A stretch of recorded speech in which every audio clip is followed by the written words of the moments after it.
I'm going to be looking at a passage of the Bible, and you'll see how it relates to all that we're going to hear from Robin tonight. And I'd like to just read that passage to begin with, as it were, set the backcloth for the interview, and then a little later on for the talk. It's found in the book of Job in the Bible, which is probably the oldest book, maybe in the world, certainly in the Bible.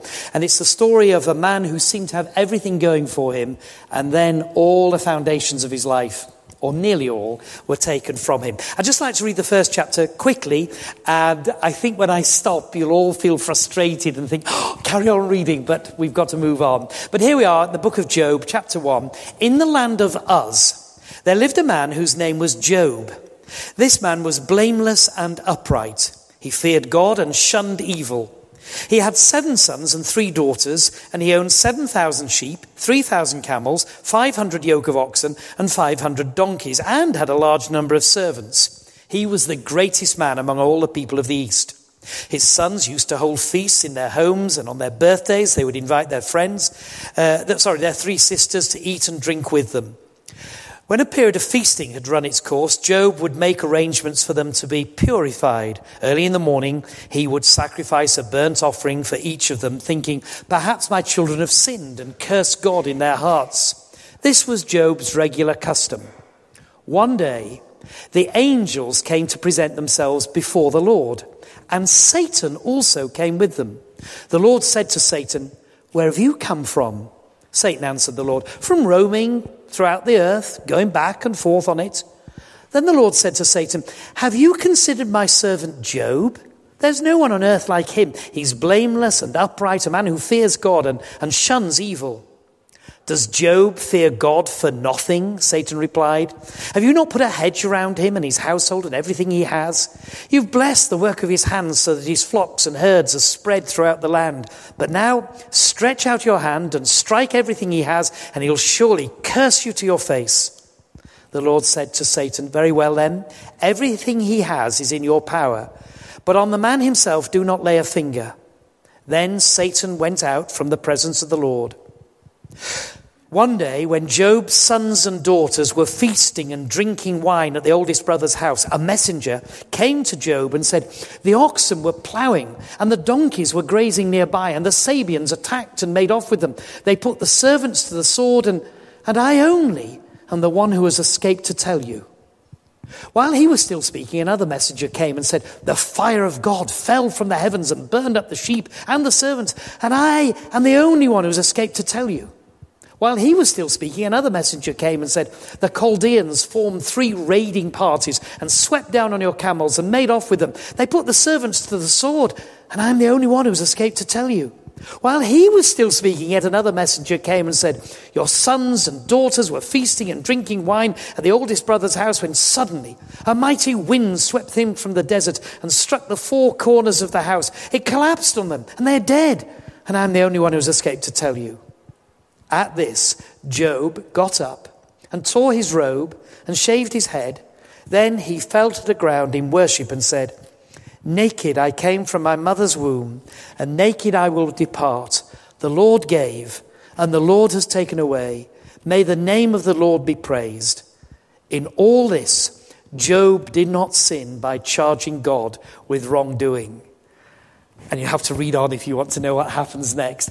But Robin, it's great to have you with us. Let's show him our warm welcome, shall we? Thank you.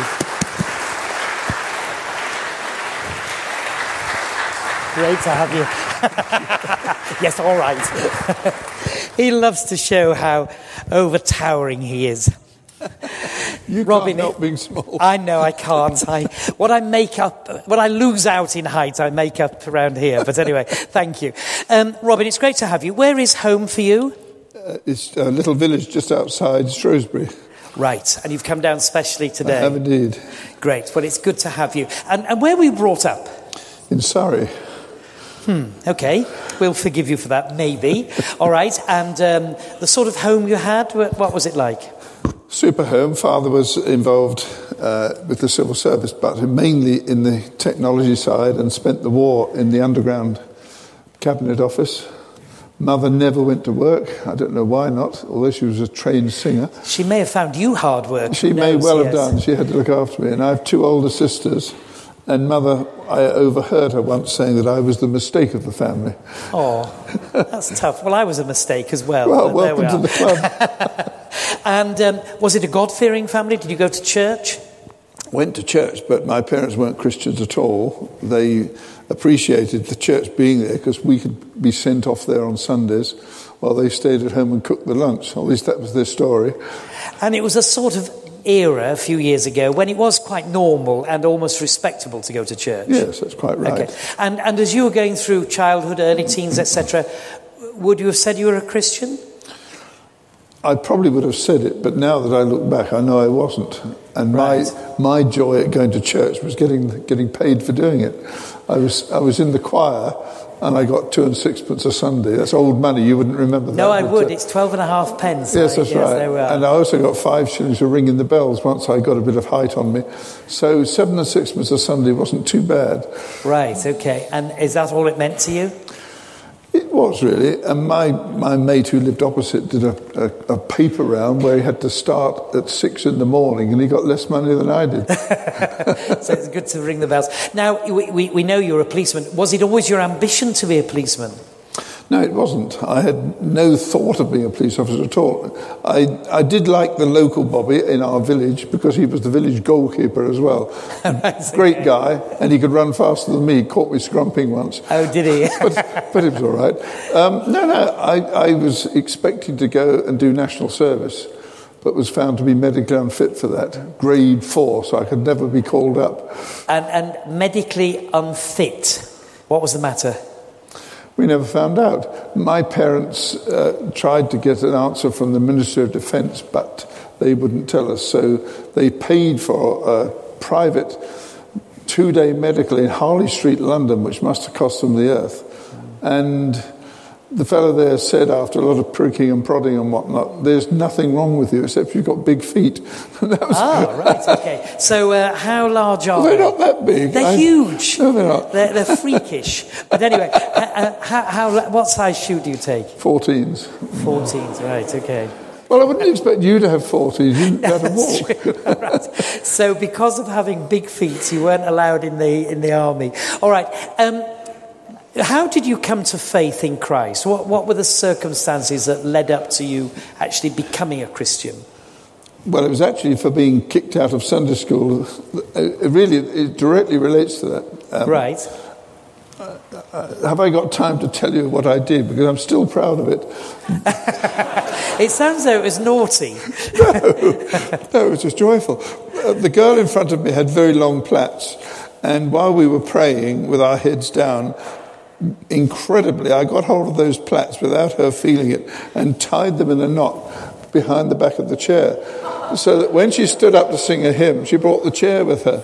Oh, right. As a result of which I was kicked out. And my 2 sisters were going to a girl crusader class. You've heard of those, I've no doubt. So it's a sort of inter-church Christian group for girls. That's right, yeah. And they heard that there was a boy crusader class nearby. Would I like to go? And I didn't want to go, except that I heard they went camping and they did wood carving and they had a lot of sport. And those are the things that attracted me. And it's because of that I joined, and I went to Crusader Camp in Studley Bay in Dorset. And I was converted there. So it's a Christian group. You were being taught the Bible week by week, and then you went away for a week's camp. 2 weeks. Yes, 2 weeks camp. Yeah. And what, were they teaching the Bible there as well? Oh, yes. The fellow who was our speaker, you would never have thought would have an attraction to boys. He was a missionary from Middle Africa with very thick glasses like the bottom of milk bottles. And yet there was something about what he said and how he said it and how he spoke to us as boys that made me realise that church going is not enough. It was something much deeper than that. And he and the commandant of the camp, who was a fellow called Kenneth Anderson, who designed the suspension bridge across the Bristol Channel, lovely Christian man, and those 2 led me to Christ. When you say led you to Christ, Robin, what do you mean by that? Well, first of all, it showed me that Robin Oake wasn't a Christian. And I knew that anyway once I began to think, because my older sister had been converted at PT college and her life was transformed as a result of that.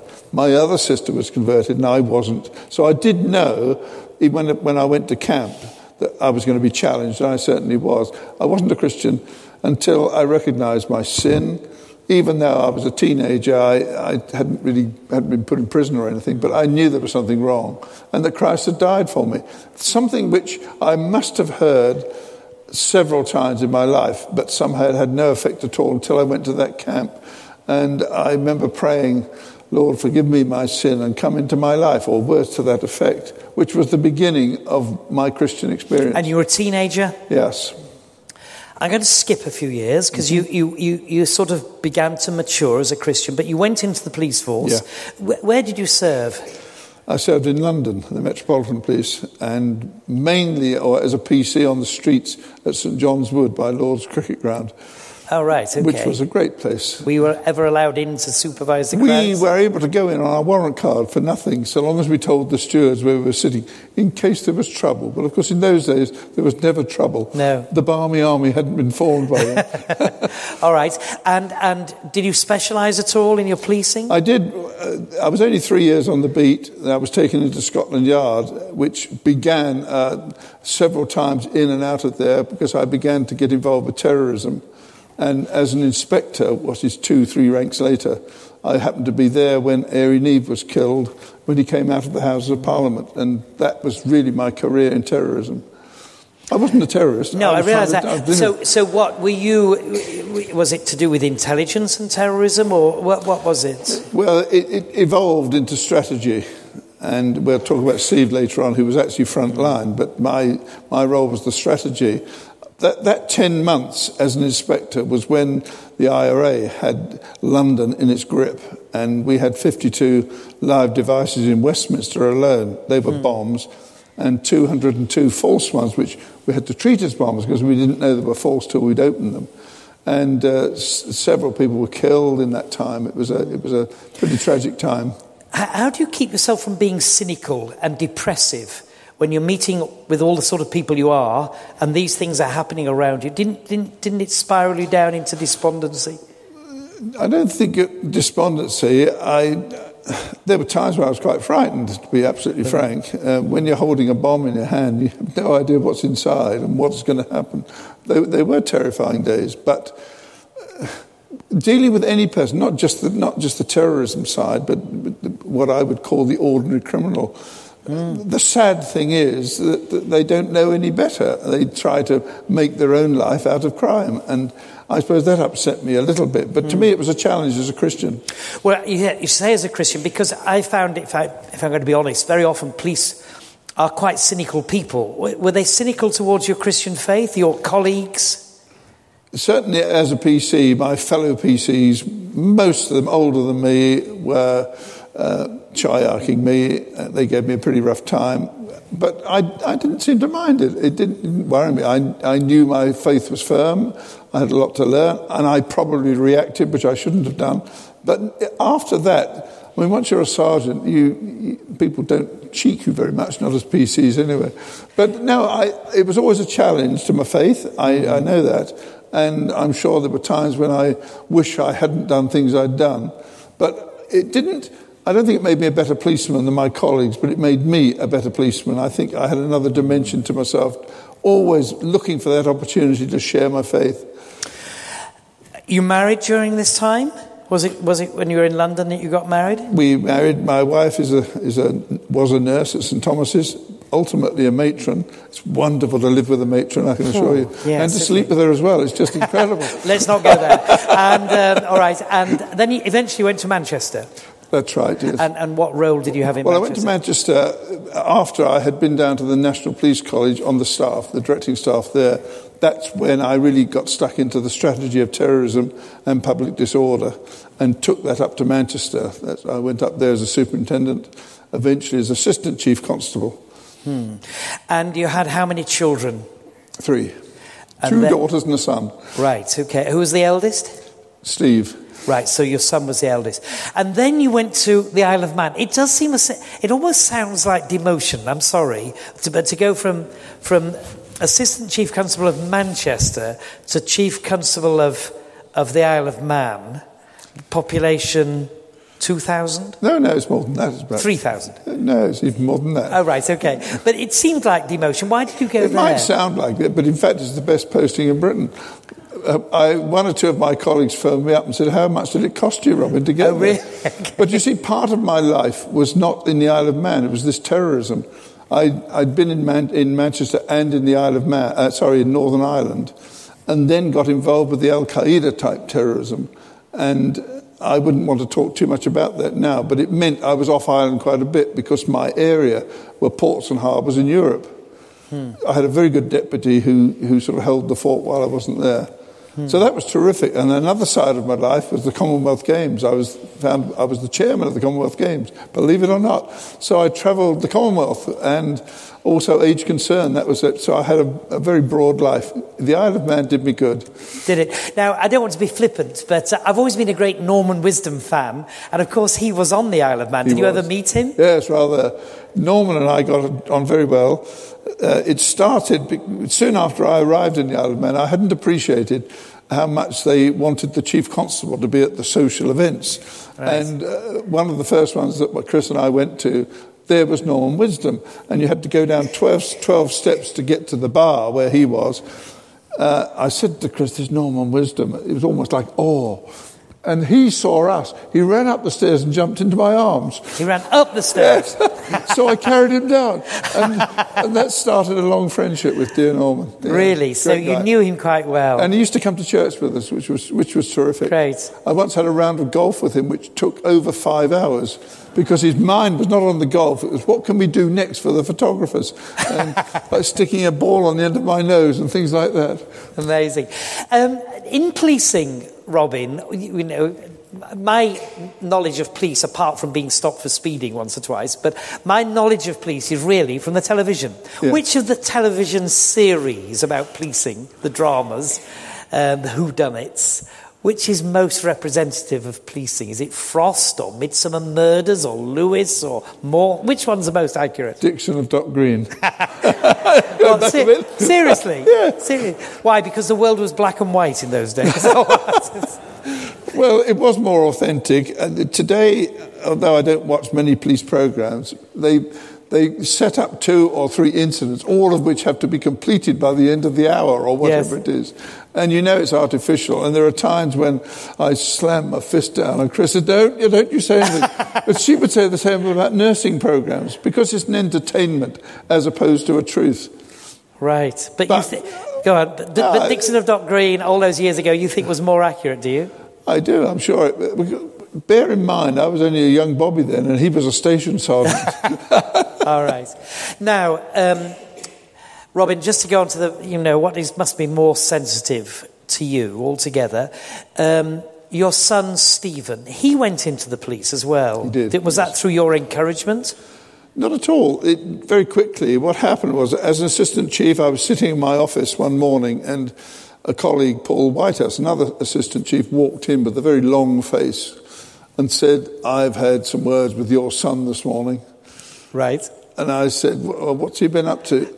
Oh, didn't you know? I've just accepted him for the police force. Now, I knew nothing about that at all. Bear in mind, Steve had recently been married, and we didn't see him at home. Obviously, he was living now with his wife. So I phoned him in the evening to congratulate him and welcome him. And I said, why didn't you tell me? Dad, he said, I never want it thought that you had engineered me getting in the police force, which I thought was very courageous of him. So you were on the Isle of Man. He was based in Manchester, or where was he? No, we were both in Manchester together. Oh, right. Okay, sorry. And did you keep a supervisory fatherly eye on him? I'd like to know what was going on. One particular day, as assistant chief, I went back to Moss Side, where I'd been a superintendent, to speak at a meeting. And I thought, well, I'll go in and see the lads. They'll get me a cup of tea. And they were all a bit shocked that an assistant chief would walk in at 10 o'clock at night. And in walked Steve with a sergeant. And he stopped and I stopped. We'd normally have hugged each other, but we didn't. He was in uniform. And the sergeant he was with just said to him, go on, Steve, put a good word in for me. And they sort of broke the ice with him. But I didn't see him much on duty, but we obviously shared a bit. And then, of course, I left and went to the island. Was he a Christian? Oh, yes. Steve was converted when he was 17, and he really had a real great gift in speaking. And he and Leslie, his wife, ran the worship leaders at Poynton Baptist Church for quite a while. And what were his roles in the police? Initially on the beat, of course, he had Yes. to be. Then he became a police driver and a Class 1, top-class driver on the motorway. Not to catch speeders like you.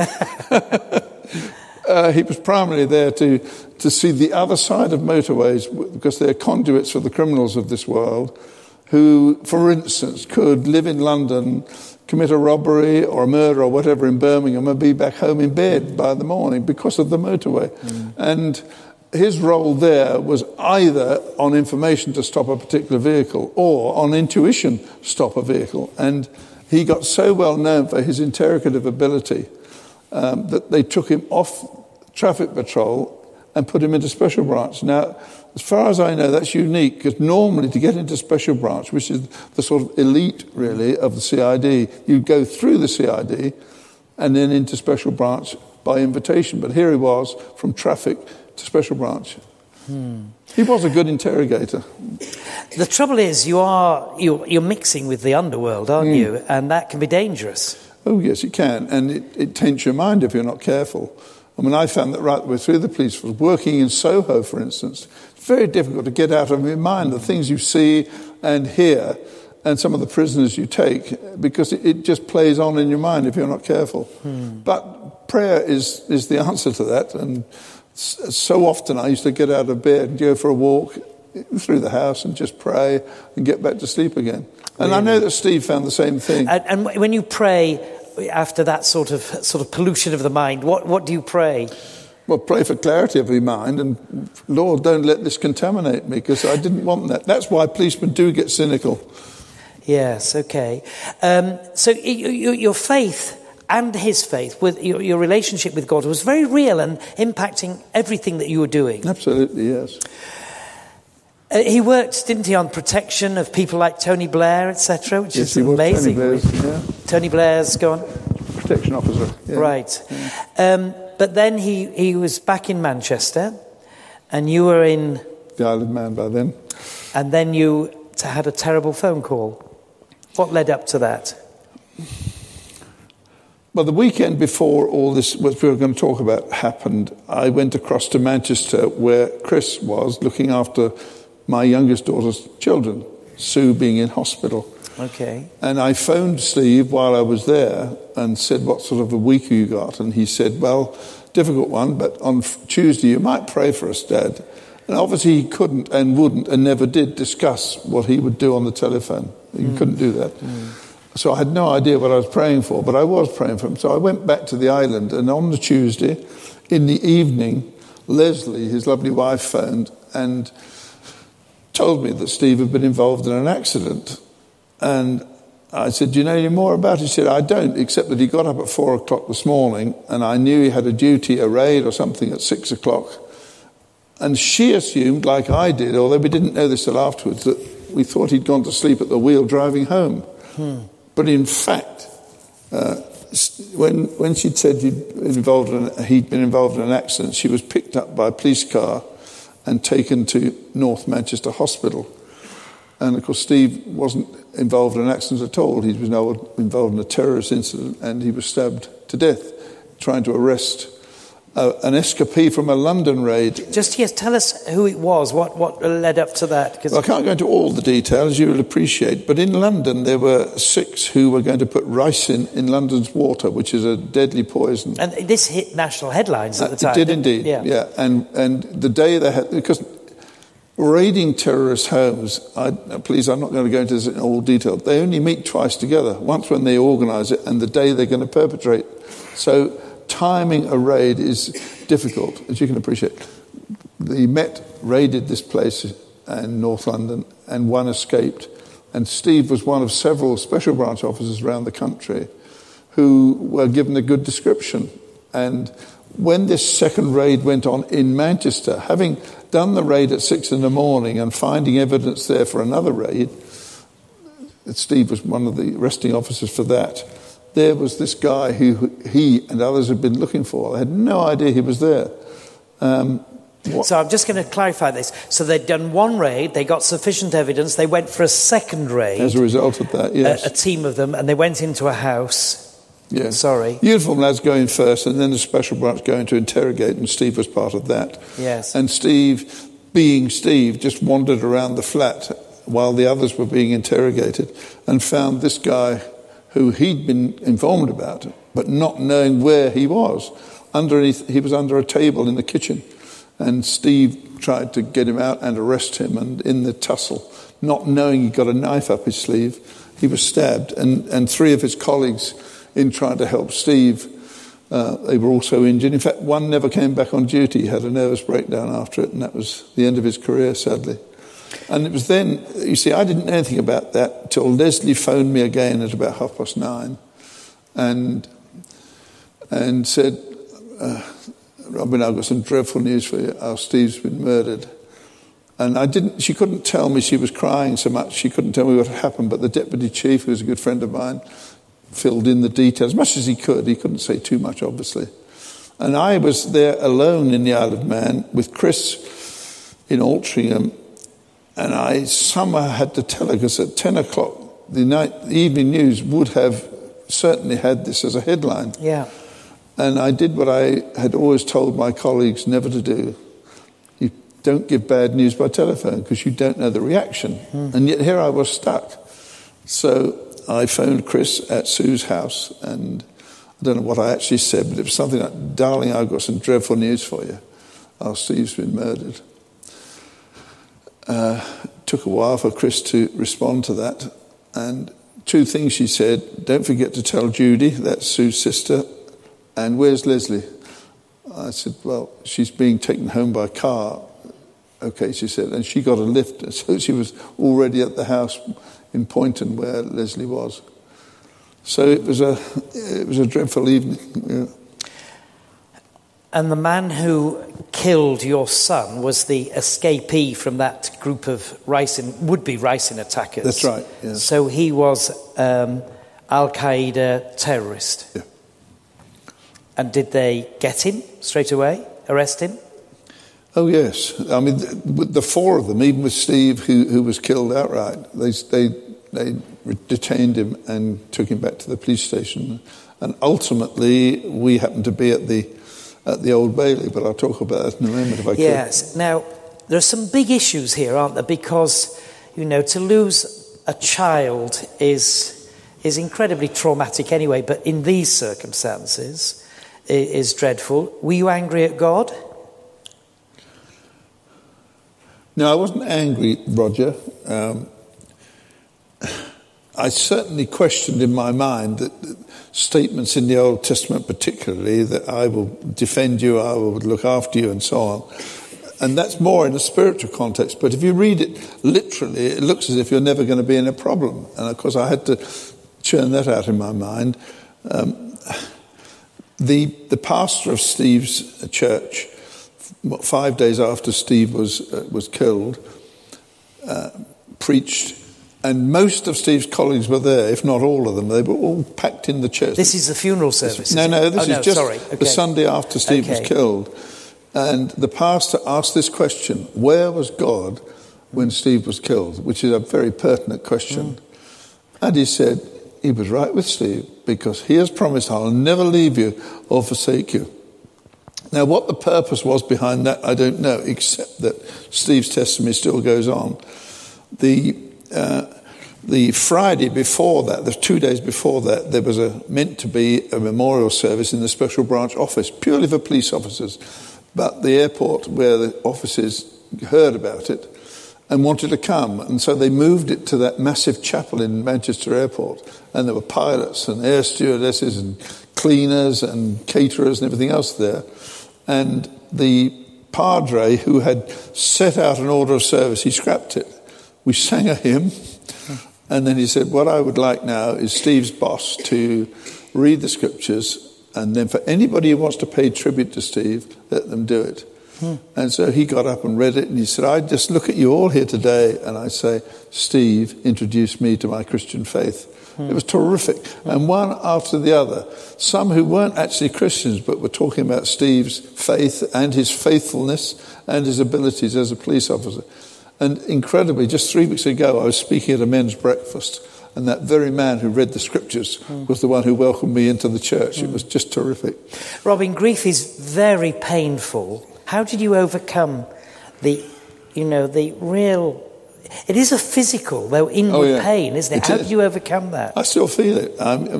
That's why I asked if there was water here. It still just makes me dry to think of it. How long ago was this? It's 10 years ago. But you see, the healing part of this happened the next day, although I didn't appreciate it until later. My deputy rang me and said, I'm sorry to tell you this, boss, but the media have chartered a plane and they're coming to the Isle of Man. They want to speak to you. Where shall I put them? I said, well, certainly not at home. Could set up a press conference and I'll come down to Port Erin Police Station. And when I walked in, there was a quietness, a docility, which I'm not used to at press conferences. You tend to have your back to the wall, but they were very kind. They asked me a few questions, and one younger journalist called out from the back, what do you think of the man who killed your son? Well, now, although I didn't sleep that night, and you can appreciate, but I did think to myself, if ever I'm asked questions, how would I answer this, how would I answer that? That was a question which didn't cross my mind, and I looked at this, I almost stared him out, but perhaps for 10 or 12 seconds I was praying, Lord, give me the right words, because I knew that whatever I said, it was going to get in the papers. And I said to this guy, I don't know all the circumstances, and I don't know the man, but I forgive him, and I pray that God will forgive him. And suddenly the politeness of a quiet press conference just went berserk. They couldn't believe that a chief of police could forgive a terrorist. And I still get this. It's amazing the number of people who have perhaps read one of the books. They say, I can't believe that you as a police officer would forgive a terrorist. But you see, that was part of the healing process. I'm convinced of that. We have no bitterness in our heart. We still pray for this guy. We know where he is in prison. Just a moment, you say you still pray for him. When did you start to pray for him? Straight away. And what do you pray? Well, I pray, I don't know that every day is the same, but I pray that this man himself may recognise what he's done and realise that Christ can forgive him and give him a new life. But he is a terrorist, he is a murderer. But he Presumably... was. He was found guilty of murdering, yes, and that's what he has to bear, and he's got life imprisonment for that. And if ever he comes out, he'd probably want to do the same thing again. Well, we don't know that, but that's what we pray against. But you see, at the Old Bailey, the trial took 2.5 months, and we sat not that much further away than you and I are now while he was in the dock. He never eyed us at all. Didn't he? But we didn't have anything in our hearts. I'm talking about Chris, my wife, because I wondered if she would ever forgive him, but she did. And Leslie, whether she would. I mean, I'd said something which they might not have agreed with, but wonderfully they did agree. But we were just praying for him, and no bitterness there at all. We wanted justice to be seen to be done. It has to be. So you're not against there being punishment for his crime? No, that's you're not right. saying that? That's right. Have you been in contact with him? Have you written to him or anything like that? No, I haven't, but I did have a desire to do it soon after he was convicted. But the governor of the prison where he was then advised against it. She said, one, it's going to bring a lot of attention to you. It could also bring a lot of attention to any others of this fellow's compatriots. Yeah, she said, I think it would be very unwise. She said, it might be one day he will want to speak to you and you could consider it then. But even then, I wouldn't jump into it if I were you. So I haven't. And I'm not so sure. I think I'd like to speak to him, but I can see the wisdom of not doing it. Robin, I suppose the first contact I had personally with you as a family was actually listening to the funeral service, which was broadcast on Radio 5 Live. I heard it live. It was, yeah. What are your recollections of that? It must be, again, a very painful day. It was very painful, but, and there's a big but there, the chief constable of Manchester of the day was a good friend of ours, and he was the one who said he'd almost got an order, I think, to have the funeral in the cathedral at Manchester, whereas we'd have preferred a quiet funeral in Poynton. So that was that. With the limousines, we drove through crowded streets, almost like you see in Brize Norton when someone's been killed in Afghanistan. It was that sort of thing. The cathedral was packed, mostly with police colleagues, some of whom I knew, many I didn't, and the streets outside where we had to wend our way through the crowd. But Leslie had asked me if I would welcome people to the cathedral. Tony Blair was there with Cherie and other dignitaries as well from all over the place. Because Steve still is the only British police officer who's been killed in England by a terrorist. I don't know whether you knew that or not, but that's unique, really. But anyway, Leslie asked if I would welcome people. Now, how do you welcome people to your son's funeral? So I prayed that one through. But I remember one of the things I said, look, today is not goodbye, Steve. It's au revoir, see you later. I mean, I got quite a lot of chayarking from my colleagues for saying that. But it's always been the opportunity to say, well, hang on, this is part of my belief. It's part of that of Steve as well, that one day we're going to meet each other and we'll live together in the kingdom of heaven. You're talking about heaven, yeah. So you are confident of Steve going to heaven, not because he was killed on duty, not because he was a good person, but because... Because he was a fellow Christian. And being a Christian, you've got this wonderful promise that death is not the end. That's just the beginning of a new life. That your sin which would condemn you is forgiven. Absolutely and you're right. accepted. Yeah. So that's something to look forward to. Well, it is indeed, yes. Now, just quickly, time's moving on, but there were 2 police women killed, murdered, weren't there, in Manchester? In Ashton-under-Lyne, yeah. I know. And did it bring it all back to you? It did. One, because one of the 2 lived on the Isle of Man. Yes, so we knew that family there. And I was asked if I would go to the funeral. And there were 2 funerals, one each day. I sat next to Alex Ferguson. He was there representing Manchester United, which was tremendous.